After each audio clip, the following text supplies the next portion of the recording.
Good morning सभी को। पटना की पावन धरती से आप सभी को प्रणाम। इस वीडियो में जो है हम लोग डिस्कशन करने वाले हैं आपके सामने। कौन सा है? तो आज आपका जो डे है वो 19वां दिन है। 18 क्लास हम लोग कर चुके हैं। अब आपके पास आज जो है 19वां दिन है। हम लोग कौन सा सीरीज चल रहा है? तो railway assistant, loco pilot, ALP और टेक्नीशियन का जो पीवाईक्यू का सीरीज है, पीवाईक्यू का सीरीज है, उसको हम लोग कर रहे हैं। ये कब का है? तो ये आपका 21/8/2018 को जो एग्जाम हुआ था एएलपी टेक्नीशियन का, वो आपका शिफ्ट 1 का आज हम लोग जो है करने वाले हैं। अगर इसका कंप्लीट किसी को पीडीएफ लेना है तो इसके लिए हम पीडीएफ बुक का अरेंजमेंट आप लोग के लिए करवा दिए हैं। ये देखिए, यहीं से आपको मिल जाएगा। ये 39 सेट है एएलपी टेक्नीशियन का। प्रीवियस ईयर क्वेश्चन बैंक है सीबीटी 1 सीबीटी 2 का। सीबीटी 1 का आपका 30 सेट, सीबीटी 2 का 9 set. Total complete original question है, इसी के अंदर हम लोग कर रहे हैं। और इसी पीडीएफ बुक में से आप जाइएगा तो डे नंबर 19 का जो आपका सेट है उसको हम लोग कर रहे हैं। इसको लेना कैसे है? तो सिंपली आप इस नंबर पे व्हाट्सएप कर सकते हैं 7488209501। या तो ये कीजिए, नहीं तो दूसरा नंबर आप क्या कीजिए, आसान तरीका से आप जाइए प्ले स्टोर से ये MG क्लासेस ऐप को इंस्टॉल कर लीजिए और उसके बाद बुक वाले पोर्शन पे क्लिक कीजिएगा तो आपको पीडीएफ बुक वो वाला मिल जाएगा। और इस ऐप को आप इंस्टॉल कर लीजिए क्योंकि इसी के अंदर साइंस एनसीईआरटी का 2500 प्लस क्वेश्चन है। टेस्ट सीरीज भी आपको दे दिए हैं। अगर किसी को सामने में रेलवे का लगातार एग्जाम है, किसी को साइंस एनसीईआरटी, ये टेक्नीशियन के लिए स्पेशल है, वैसे ऑल एग्जाम में आपका काम आएगा। साइंस एनसीईआरटी बेस्ड बैच अगर सामान्य विज्ञान का लेना चाहते हैं, फाउंडेशन बैच है F02। फिजिक्स, केमिस्ट्री और बायोलॉजी रहेगा आपका। टेक्नीशियन में 40 मार्क्स का है, कंप्लीट होगा। इस बैच को भी आप MG क्लासेस ऐप से ले सकते हैं। चलिए पहला नंबर क्वेश्चन पे आते हैं हम लोग। पहला नंबर क्वेश्चन आपके सामने हाजिर है, ये रहा। देखते जाइए, बहुत ही आसान आसान क्वेश्चन है। 18 दिन हम लोग क्लास कर चुके हैं सीबीटी 1 का। लगभग सब क्वेश्चन सेम जैसे चल रहा है, तो रिपीटेड टाइप से कंसेप्ट सेम है। आइए जरा सा इसको देखते हैं। इसको जरा सा देखिए, यहाँ पे क्वेश्चन क्या दिया है, धड़ल्ले से करते जाएंगे बस। 10 किलो वजन वाले सूटकेस को उठाकर एक प्लेटफॉर्म पर खड़े यात्री द्वारा किया गया कार्य आपको बताना है। कार्य बताना है भैया, तो सिंपली क्या जानते हैं, कार्य बराबर W इक्वल टू क्या होता है, तो एफ एस कॉस थीटा होता है। ठीक है, सूटकेस उठाया है और प्लेटफॉर्म पर खड़ा है। सूटकेस उठाया है और प्लेटफॉर्म पे खड़ा है। जैसे खड़ा होगा, बल और विस्थापन का बीच का कोण कितना बनेगा, तो 90 डिग्री। बल का और आपका विस्थापन का बीच का कोण कितना बनेगा, तो वो आपका बन जाएगा 90 डिग्री, क्योंकि खड़ा है भैया सूटकेस को उठा के। जैसे 90 बनेगा मतलब एफ एस cos 90, cos 90 का मान 0 होता है और आपका कार्य कितना हो जाएगा, तो कार्य हो जाएगा 0।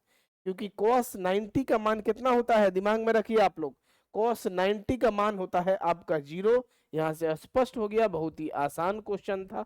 तो आपका कार्य कितना हो जाएगा, कार्य हो जाएगा 0। सही उत्तर आएगा आपका ऑप्शन नंबर बी, आपका बिल्कुल भी सही उत्तर है। ऑप्शन नंबर बी, 0 जूल आपका आएगा। आसान क्वेश्चन है। अगर आप रेलवे का आप तैयारी कर रहे हैं कोनो एग्जाम का, तो आपका न्यूमेरिकल तो रहेगा ही रहेगा भर भर के। इसके लिए आप तैयार रहिएगा, बहुत ही आसान है। खाली फॉर्मूला बैठाइए, आंसर हो जाएगा। दूसरा नंबर क्या है कि आज जो हम लोग आपका सेट कर रहे हैं, ये तो आपका हो चुका। अगले नंबर क्वेश्चन पे चलिए। देखिए, जितना भी क्वेश्चन आज हम लोग करने वाले हैं, तो आपको क्या करना है, सबसे पहले आपको आंसर देना है कमेंट में। दूसरा नंबर, अंत में आपको स्कोर बताना है कि आपका कितना क्वेश्चन आया। आपका किसी का अगर 14 क्वेश्चन सही हुआ है तो वो लिखेंगे कमेंट में कि उनका 14 मार्क्स आया है। और किसी का 16 हुआ, किसी का 18 हुआ, तो उस हिसाब से आप कमेंट करिएगा। आइए जरा सा अगला क्वेश्चन पे हम लोग देखते हैं, आपके सामने है। C6H14 का सूत्र डैश हाइड्रोकार्बन दर्शाता है। क्या है भैया यहाँ पे, C6H14। चलिए, ये आपके सामने C6H14 है, हम इसको यहाँ लिखते हैं C6H14। चेक करते हैं कौन सा ग्रुप है। आपके सामने 3 गो है, अल्केन, अल्कीन और आपका अल्काइन। अल्केन, अल्कीन और आपका अल्काइन। आइए जरा सा इसको हम लोग देखते हैं। सबसे पहले अल्कीन का क्या होता है, अल्केन का क्या होता है, तो हम लोग जानते हैं CnH2n+2। बैठा दीजिए बस, कुछ नहीं, 6 गो कार्बन दिया है तो बैठा दीजिए। C6H 2 × 6 + 2 कितना आया, C6H 6 दूनी 12 13 14।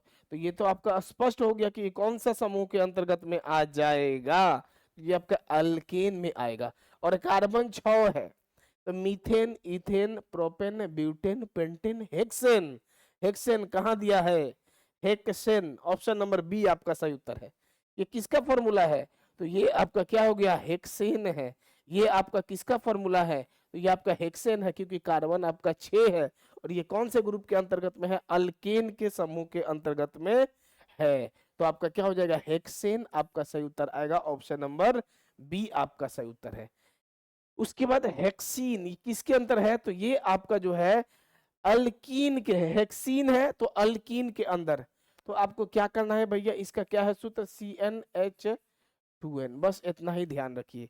और उसके बाद हेक्साइन और हेप्टाइन, ये कौन से समूह के अंतर्गत में है, एल्काइन। इसके लिए फॉर्मूला क्या होता है, CnH2n-2 लगेगा। अल्केन में क्या लगेगा, तो +2 लगेगा। ध्यान दीजिए यहाँ पे, अल्केन में क्या लगेगा, तो +2 लगेगा।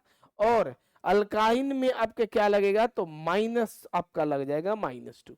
ये चीज आपको ध्यान देना है। तो स्पष्ट तरीका से आपका क्या हो गया, C6H14 कौन से समूह के अंतर्गत में आपका आएगा, तो ये आपका हेक्सेन के अंतर्गत में आ जाएगा। हेक्सेन आपका सही उत्तर है। ठीक है, एक क्वेश्चन को नहीं समझिए, ओकर अंदर ही जितना बताए हैं उसको भी आपको समझना है। क्या पता अगला किसी शिफ्ट में जो है अगला वाला में दे दे ये वाला क्वेश्चन। चलिए अगले क्वेश्चन पे आइए जल्दी से। निम्नलिखित में से कौन सा घोल इन सभी में सबसे अम्लीय है। निम्नलिखित में से कौन सा घोल इन सभी में सबसे अम्लीय है। देखिए हम लोग क्या जानते हैं, जनरली सबसे अम्लीय का बारे में बोला गया है, तो एक पीएच का होता है। पीएच सबसे पहले पीएच का जो है निर्माण किसके द्वारा, तो सोरेनसन के द्वारा किया गया। किसके द्वारा, तो सोरेनसन के द्वारा। पीएच का सोरेनसन के द्वारा आपका जो है ये निर्माण किया गया। तो हम लोग क्या जाने, ये आपके सामने एगो पीएच स्केल है, ये बीच में है 7, ये आपका हो गया न्यूट्रल। और ई जाइएगा तो इधर हो गया 14 और इधर आपका हो गया 0। तो जैसे जैसे हम लोग इधर से 7 से घटेगा, 7 से जैसे जैसे घटेगा, तो कौन सा आपका अम्लीय गुण, कौन सा गुण बढ़ता है, तो 7 से घटेगा मतलब उसका अम्लीयता का गुण आपका बढ़ रहा है। कौन सा गुण बढ़ रहा है, तो अम्लीयता का गुण आपका बढ़ रहा है। मतलब 7 से जितना कम होगा उसका अम्लीयता का गुण आपका उतना ही बढ़ेगा। क्लियर। चलिए अगला देखिए जरा सा, इसको अगर 7 से बढ़ेगा मतलब 14 के तरफ जाएगा तो क्षार का गुण बढ़ेगा। किसका, तो क्षार का गुण आपका बढ़ेगा। हमको क्वेश्चन में क्या बोला है, बस ओकरा ध्यान देंगे काम हो जाएगा। निम्नलिखित में से कौन सा घोल इन सभी में सबसे अम्लीय है। अम्लीय के लिए क्या हो गया, तो जितना कम पीएच का मान होगा, सबसे कम जो पीएच का मान होगा तब ना अम्लीय होगा, यही तो बताए हैं आपका। तो भैया बस देख लीजिए कहाँ है, पीएच का मान 0 वाला घोल होगा, 1 वाला घोल होगा, 6 वाला होगा, 7 वाला। इस सब में सबसे कम कौन सा है भाई, 0 है। तो पीएच का मान 0 वाला घोल होगा, 0 वाला। ऑप्शन नंबर ए आपका सही उत्तर है, तभी आपका सबसे अधिक अम्लीयता होगा, सबसे अधिक अम्लीयता होगा। ऑप्शन नंबर ए आपका सही उत्तर है। आशा करते हैं सबको समझ में आ गया होगा। ऑप्शन नंबर ए जो है आपका सही उत्तर है। चलिए क्लियर, अगले नंबर क्वेश्चन पे इसको देखिए जरा सा। पानी के एक अणु में, पानी का एक अणु में हाइड्रोजन के द्रव्यमान और ऑक्सीजन के द्रव्यमान के अनुपात हमेशा कितना होता है। पानी का एक अणु है H2O। चलिए भैया, तो पानी के लिए कितना हो गया, तो 1 गुने द्रव्यमान कितना होता है 2, रेशियो दे देते हैं। ऑक्सीजन के लिए कितना होता है, तो परमाणु संख्या होता है 8, द्रव्यमान संख्या होता है 16, एक दे दिया यहाँ पे 16। 2 से 2 बराबर हो गया 16, काट दीजिए एक बार में और ये हो गया 8 बार में। बड़ा ही आसान तरीका से आंसर क्या आ गया, 1:8 हो गया। क्या हो गया आपका आंसर, आंसर हो गया 1:8 आपका जो आएगा सही उत्तर आएगा। कहाँ दिया है, ये ध्यान देना है, 8:1 नहीं मार दीजिएगा, खेला खत्म हो जाएगा। 1:8 आएगा। क्यों? क्योंकि आपको पहले बोला है हाइड्रोजन, तो हाइड्रोजन वाला को पहले ध्यान देना है, उसके बाद आपका ऑक्सीजन बोला है, पूरा इधर उधर कर दीजिएगा, खेला खत्म। तो 1:8 होगा। ऑप्शन नंबर डी आपका बिल्कुल भी सही उत्तर आएगा। ऑप्शन नंबर डी, इस चीज को आपको ध्यान देना है। ऑप्शन नंबर डी आपका जो है सही उत्तर आएगा। आसान क्वेश्चन था, कुछ हो नहीं था क्वेश्चन में। चलिए अगले नंबर क्वेश्चन पे आइए।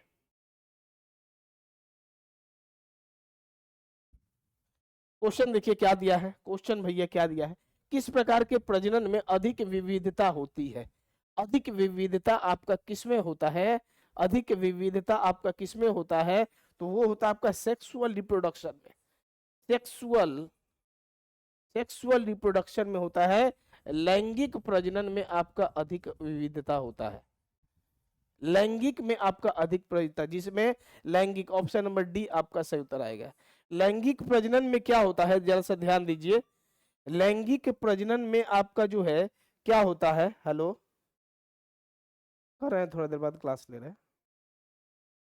लैंगिक प्रजनन में आपका क्या होता है, यहाँ पे लैंगिक प्रजनन में क्या होता है, डीएनए का, क्रोमोजोम का, वो सब का, जीन का, ये सब का आपका मिश्रण होता है, और उसी मिश्रण के कारण आपका अधिक विविधता आपका जो है पाया जाता है। किसका किसका होता है? तो लैंगिक प्रजनन में डीएनए का होता है, उसके बाद जीन का, क्रोमोजोम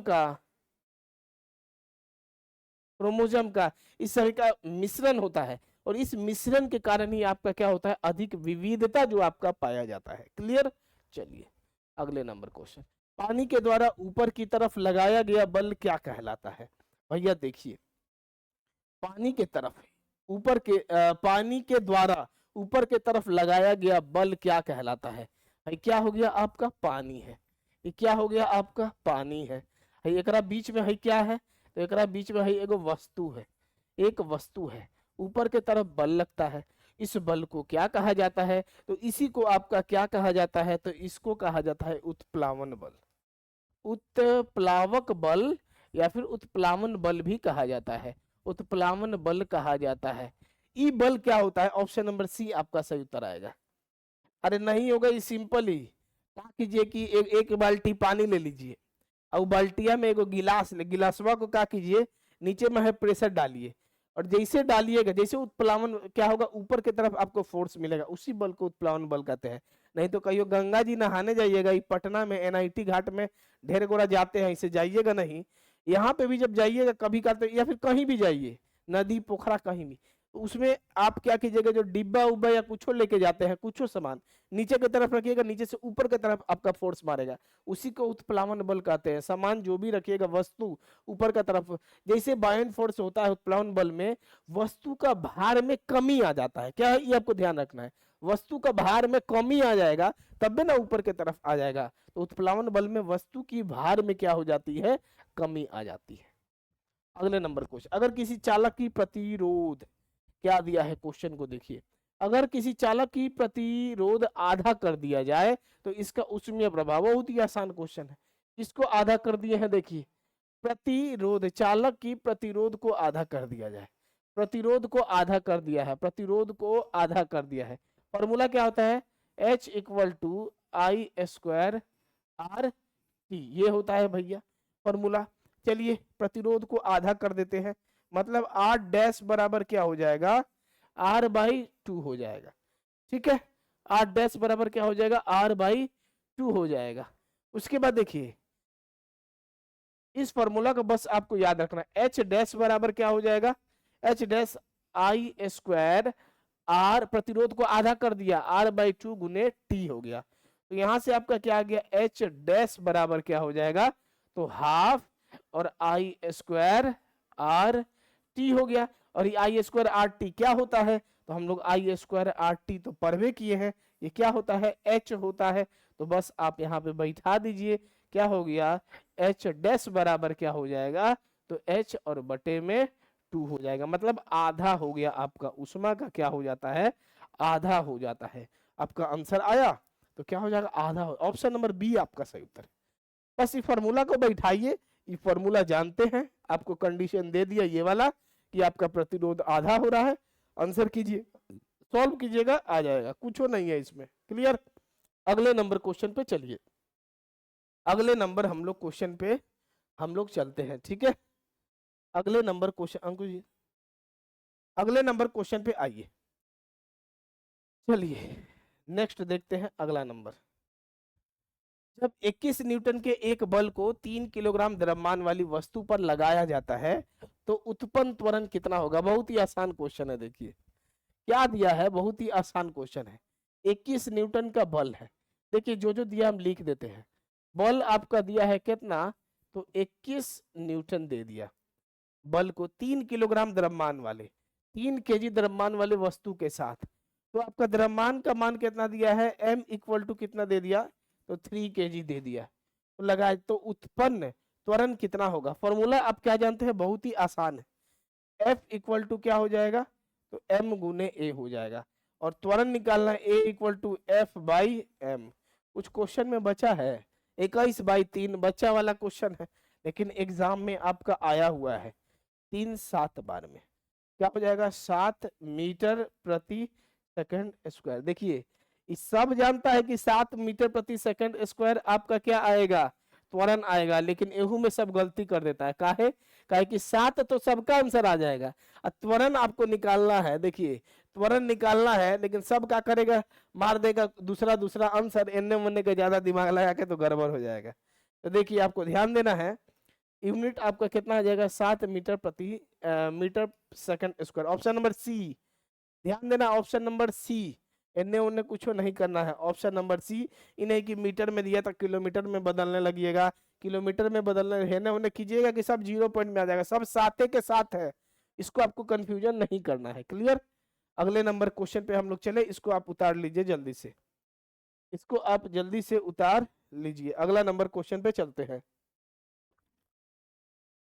चलिए अगले नंबर क्वेश्चन पे।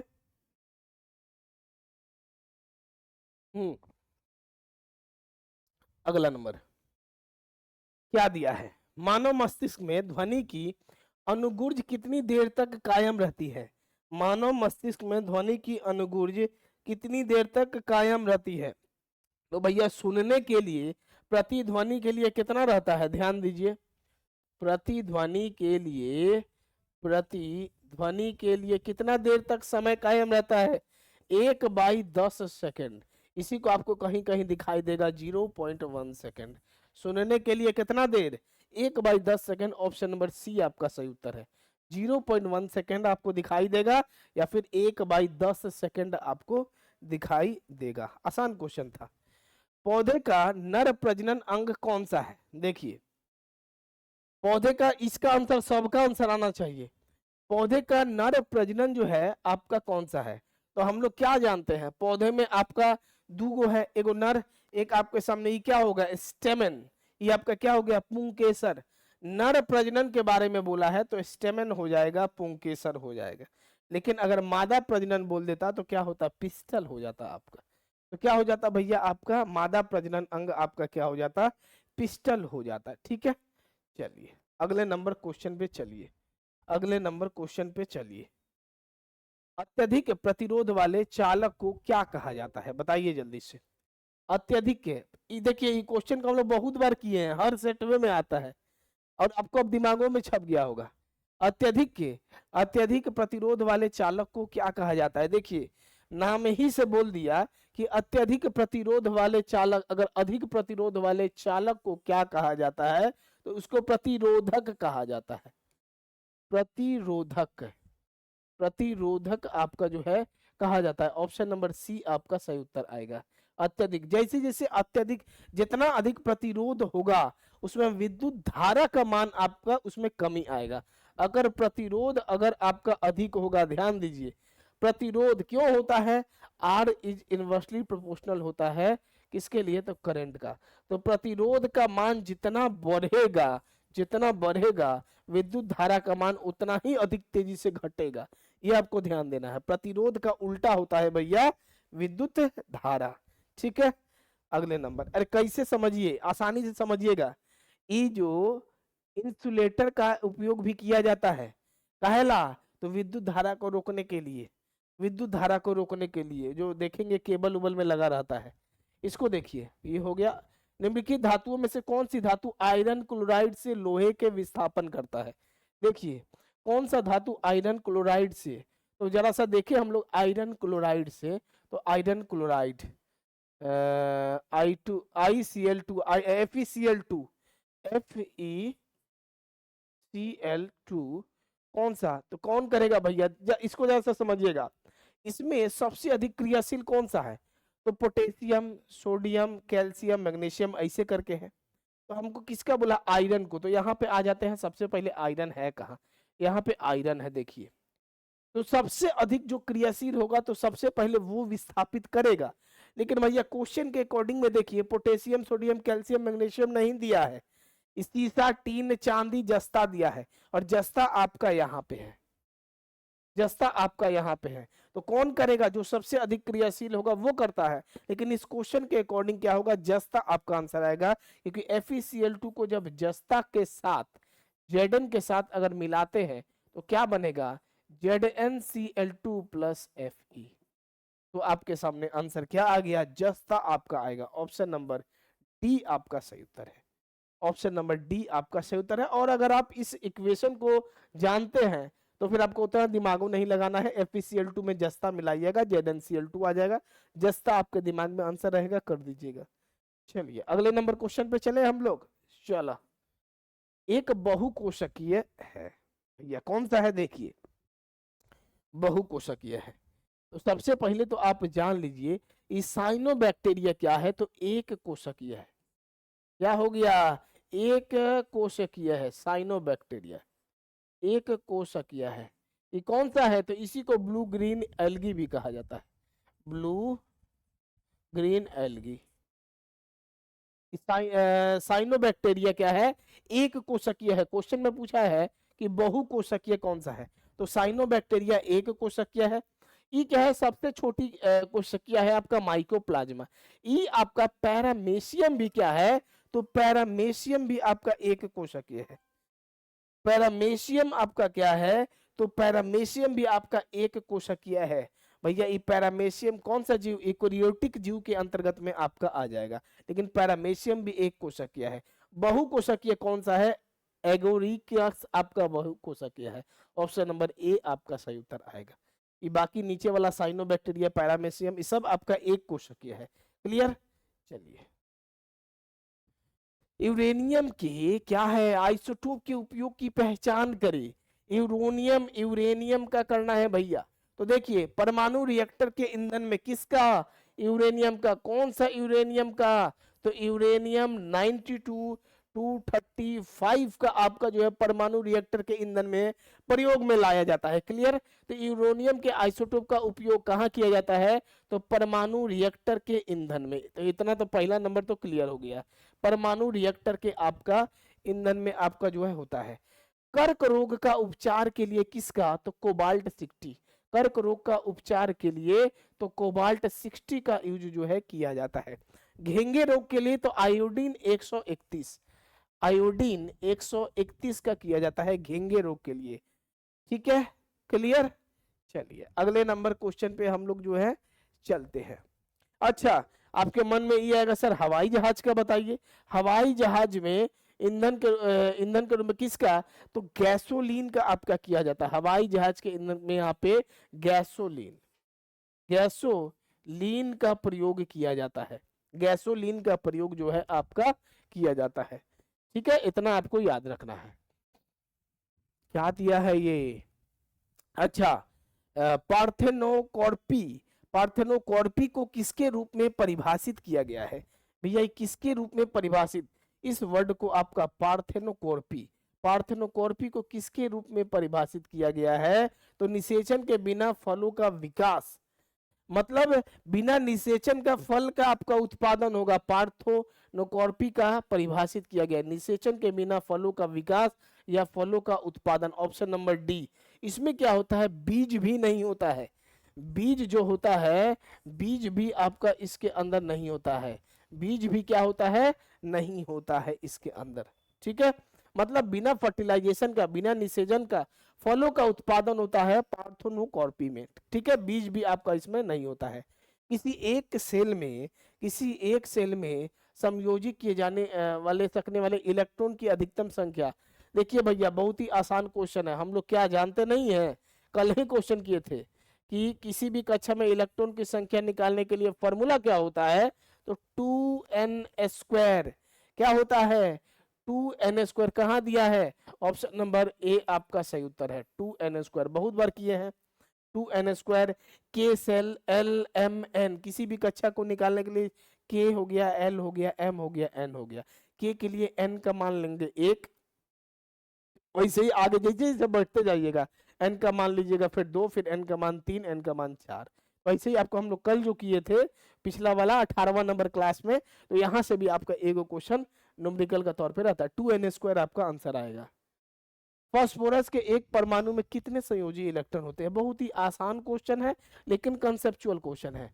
फास्फोरस के एक परमाणु में कितने संयोजी इलेक्ट्रॉन होते हैं, संयोजी इलेक्ट्रॉन क्या हो गया भैया, फास्फोरस का परमाणु संख्या कितना होता है, फास्फोरस का परमाणु संख्या होता है 15। इलेक्ट्रॉनिक कन्फिग्रेशन कर दीजिए, इलेक्ट्रॉनिक कन्फिग्रेशन 2 8 5। तो अगर भैया जो 72 में अंतिम में जितना इलेक्ट्रॉन बचल रहेगा वही क्या होता है, संयोजी इलेक्ट्रॉन होता है। कितना बचा है, 5 बचा है। तो फास्फोरस का सबसे पहले आप इलेक्ट्रॉनिक कन्फिग्रेशन जानिएगा तबे ना काम होगा। तो कितना होता है, 15 होता है। 15 को इलेक्ट्रॉनिक कन्फिग्रेशन कर दीजिएगा तो 2 8 5। फास्फोरस का एटॉमिक नंबर 15 होता है, परमाणु संख्या 15 होता है। याद रखिए 30 तक आपको याद रखना है। तो ये तो 15 हो गया, ये 2 8 5 जो 72 कक्षा में जितना इलेक्ट्रॉन होगा वही आपका संयोजी इलेक्ट्रॉन होता है। तो 5 आपका कहाँ आंसर दिया है, ऑप्शन नंबर डी आपका फास्फोरस का संयोजी इलेक्ट्रॉन कितना होगा, 5 होगा आपका आंसर। कोनो डाउट नहीं है, चलिए समझ में आ रहा होगा। चलिए अगले नंबर क्वेश्चन पे चले हम लोग, आइए। शक्ति की इकाई को क्या कहा जाता है, बहुत ही आसानी, सब क्वेश्चन में कोनो जान है बचल हो। शक्ति की इकाई को क्या कहा जाता है, ऑप्शन नंबर ए वाट कहा जाता है। Watt power equal to work done by time, मतलब शक्ति बराबर क्या हो जाएगा, कार्य और बटे में समय हो जाएगा। यहीं से आपका क्या होगा, वाट होगा। जूल किसका है, तो जूल आपका ऊर्जा का है या फिर कार्य का एसआई मात्रक है। क्लियर। न्यूटन आपका बल है। पास्कल थोड़ा सा याद दीजिएगा, याद कीजिएगा दाब का आपका एसआई मात्रक क्या है, तो पास्कल है। अवतल दर्पण में जब वस्तु को अनंत पर रखा जाता है तो छवि बनेगा। देखिए भैया अनंत पे रखिएगा तो कहाँ पे प्रतिबिंब बनेगा, ये तो बहुत ही आसान क्वेश्चन है, बहुत ही। देखिए सब क्वेश्चन में आसान काहे लगेगा, जो हम लोग 1 से लेके 18 जितना भी सेट कर लिए हैं सब रिपीटेड टाइप का क्वेश्चन है। इसीलिए आपको एग्जाम एनालिसिस बहुत मायने रखता है, और जेकर बाद में शिफ्ट होता है तो उसको तनी फायदा मिलता है कि क्वेश्चन का थोड़ा सा पता चलता है किस टाइप से आपका एग्जाम में आ रहा है। देखिए अवतल दर्पण में, तो अवतल दर्पण का बात किया गया है, तो चलिए भैया हम जरा सा यहाँ पे बनाते हैं अवतल दर्पण। ये आपका हो गया अवतल दर्पण, ठीक है। देखिए यहाँ से आपका गया प्रकाश की किरण, कहाँ पे बनेगा, तो ये आपका बनेगा, देखिए यहाँ से गया प्रकाश की किरण और कहाँ पे फोकस आपका कहाँ पे है, तो फोकस आपका हो गया यहाँ पे आपका फोकस है। तो देखिए अवतल दर्पण जब वस्तु को अनंत पर रखा जाता है, अनंत पे रखा जाता है तो छवि कहाँ पे बनेगा, तो छवि आपका कहाँ पे बनेगा, तो प्रतिबिंब कहाँ पे बनेगा, प्रतिबिंब बनेगा फोकस पे, प्रतिबिंब बनेगा फोकस पे। और अवतल दर्पण में फोकस दूरी क्या होता है, फोकस दूरी आपका क्या होता है, तो फोकस दूरी आपका होता है नेगेटिव। कहाँ पे, अवतल दर्पण में। और जब अनंत पे रहेगा, अनंत पे वस्तु को रखा जाए तो प्रतिबिंब आपका कहाँ पे बनेगा, तो फोकस पे बनेगा। और उसका आकार वक्रता के केंद्र पर वास्तविक उल्टा और अत्यधिक बढ़ी हुई छवि होती है। क्या आएगा, ऑप्शन नंबर सी आपका जो है सही उत्तर आएगा। क्लियर। तो ये जो है आपके सामने क्लियर हो चुका है। कोई आपके मन में डाउट है तो कमेंट आप लोग जरूर से जरूर आप लोग कीजिएगा, ठीक है। अच्छा ध्यान दीजिए जरा सा, इसको आपको ध्यान देने वाली बात यह है कि जब वस्तु अनंत पे रहेगा तो उसका प्रतिबिंब कहाँ पे बनेगा, तो प्रतिबिंब तो आपका फोकस पे बनेगा, लेकिन उसका आकार वस्तु केंद्र पर वास्तविक उल्टा और अत्यधिक संकुचित छवि होता है। ऑप्शन नंबर बी आएगा आपका, ध्यान दीजिए, केंद्र पर वास्तविक उल्टा और अत्यधिक संकुचित छवि होता है। ऑप्शन नंबर बी आपका जो है सही उत्तर आएगा, real inverted, option number B जो है आपका सही उत्तर आएगा। और फोकस दूरी क्या होता है, अवतल दर्पण का नेगेटिव होता है, उत्तल दर्पण का फोकस दूरी क्या होता है, पॉजिटिव होता है। इतना आपको याद रखना है। आशा करते हैं हाई वाला सेट आपका क्लियर हो गया होगा। अंत में आपको क्या करना है, तो अंत में आपका कितना स्कोर हुआ है, जिसका स्कोर हुआ है भैया, ऐसे कितने बच्चे हैं जेकर 15 नंबर आया है, 15 क्वेश्चन सही आया है, या फिर आपका जितना आया है 5 भी सही हुआ है, अभी से भी मेहनत कीजिएगा तब जाके कुछ होगा। जितना आपका आ रहा है सच्चे मन से आप कमेंट कीजिए। डेली जो है आप सबसे पहले आपको प्रीवियस ईयर क्वेश्चन सबके लिए जरूरी है। जो ज्यादा चालाकी करेगा, सब चीज हम जानबे करते हैं, तो फिर बाद में वही मूर्खता होता है। इस सब को आपको बढ़िया तरीका से रिवीजन कीजिए। इसको आपको ले लीजिए भैया, ई पीडीएफ वाला जो आपको बताए थे, इसको आपको ले लेना है। और ये पहले सीबीटी 1 आपका एग्जाम है, 300 सीबीटी 1 यहाँ से लेके आपको रिवीजन करना है। सीबीटी 1 का इसमें कितना सेट है, तो ओरिजिनल जो हुआ था सीबीटी 1 का टोटल आपका 30 सेट है, ठीक है।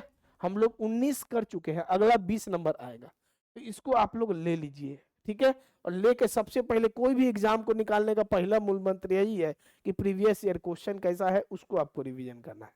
चलिए, तो हम लोग इसको कर चुके हैं। अब हम लोग जैसे होगा अगला शिफ्ट आपके सामने लेके आएंगे। कोशिश करेंगे मंडे टू फ्राइडे, अगर पॉसिबल हुआ तो सैटरडे को भी जो है आप लोग को कंटेंट जो है मिल जाएगा। चलिए, मिलते हैं हम लोग नेक्स्ट क्लास में। तो आप लोग स्कोर अपना कमेंट जो है जरूर कीजिएगा। धन्यवाद सभी को।